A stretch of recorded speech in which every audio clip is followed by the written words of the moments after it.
Hello everyone. ఒక పాట పాడుతాను. అమ్మో కుక్కలొస్తున్నాయి చేయి చేయి అనకండే. కోడి కూర చిల్లిగారే. ఇది కోడి కూర చిల్లిగారే కాదండోయ్, మేక కూర చిల్లుగారే.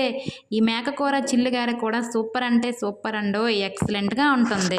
ఎవరైనా చికెనో మటనో వేసి ఇలా గారెలు వేసిస్తే చక్కగా హాయిగా కూర్చొని ఎంజాయ్ చేస్తూ తినేస్తున్నా. కానీ నాకు ఈ గారెలు వేయడం అంటే చాలా భయం అండి.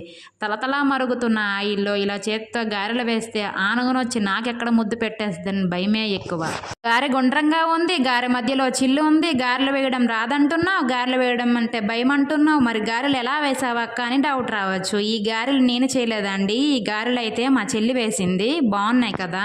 గారె గుండ్రంగా ఉండాలి, గారె మధ్యలో చిల్లు ఉండాలి, చెయ్యి కాలకూడదు, మొహం పైన మరకలు పడకూడదు. ఇలా వేయడం కూడా ఒక కళేనండి. ఇంతకీ ఈ గారెలు మటన్ కాంబినేషన్ ఎలా ఉందో కామెంట్ చేయండి.